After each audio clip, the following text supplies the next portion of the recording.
school choice was the big thing before from the last session that didn't get done. It obviously drove a lot of the change in the chamber from on one level or another, and it moved through the chamber a little bit more quickly than some people expected. Thinking a lot of people thought it would be held until later. Most people thought it would get done, but it would be held until later so it could be used as bargaining chip.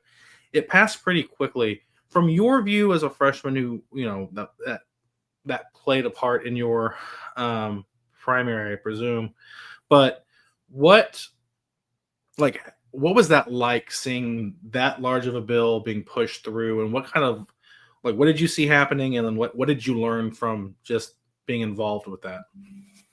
So that's what I would call an enterprise level bill.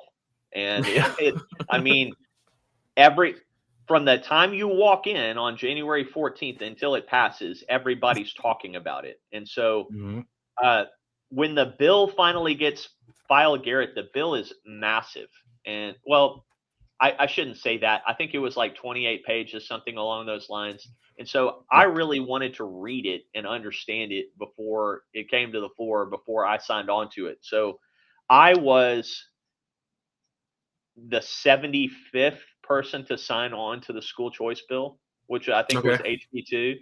So so Burroughs, I think, was 76.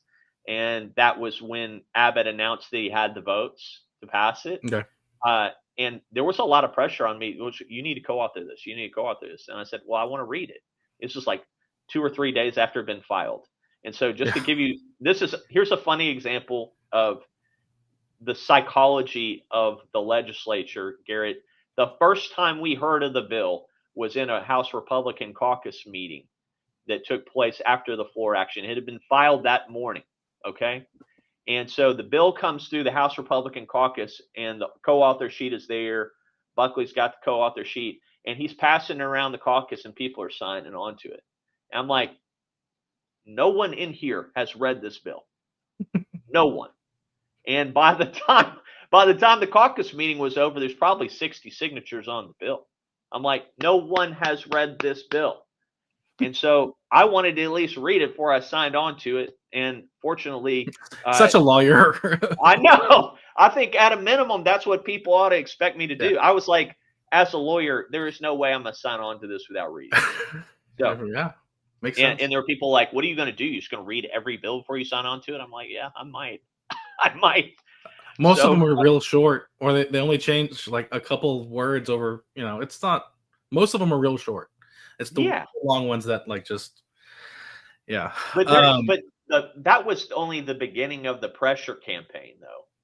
So it's the push-pull that was going on in the Republican Party, the grassroots conservatives, over that bill. How do you think? Do you think it would have passed as quickly if President Trump hadn't got involved? Yeah, I do, because there was so much shrapnel from the previous legislative session and the primary that everybody's like, we're doing this. I mean, I think who was the only no vote? Wasn't there a Republican no vote or two? Is Phelan and Harrison maybe? I don't know if Harrison. No, Harrison signed on to it, but I think Phelan and Darby maybe didn't. Yeah. Or I don't want to slander anybody. I know Phelan. I know Phelan didn't. He publicly he just doesn't write this. He doesn't. He was more like I don't like how this bill looks type thing. But I think there was one or two more. I think it was like 85 total. Yeah, I have to go back and look. Yeah, it was really close. Okay, so almost every Republican was on the bill, but there was a lot of tension from the Republican conservative grassroots going, "This is not what we ordered," which is we wanted universal school choice with no strings attached.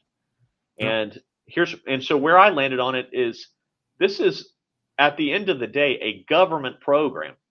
Like it is not going to be a panacea for all of education's ills. And it's also not going to be perfect because guess what? It's promulgated by the government. Okay. So, but pretty good step forward, I thought.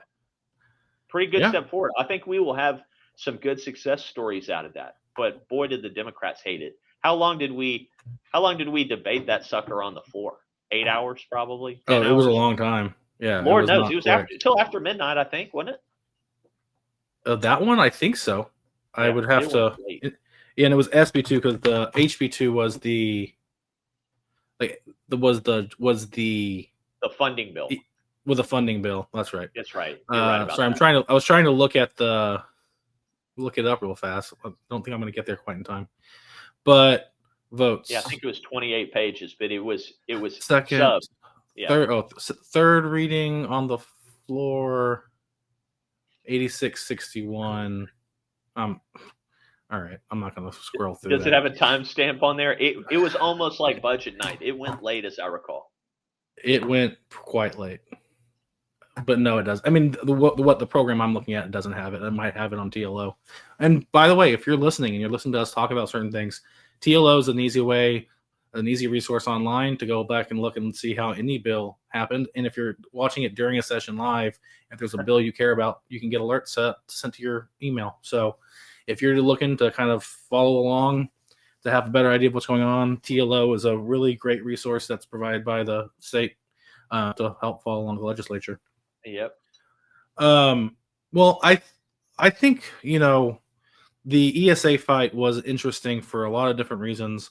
I kind of thought it was going to go longer and then it might end up still dying. And I learned my instincts were wrong real fast when the 75 and 76 came out. And I was like, oh, this is just done.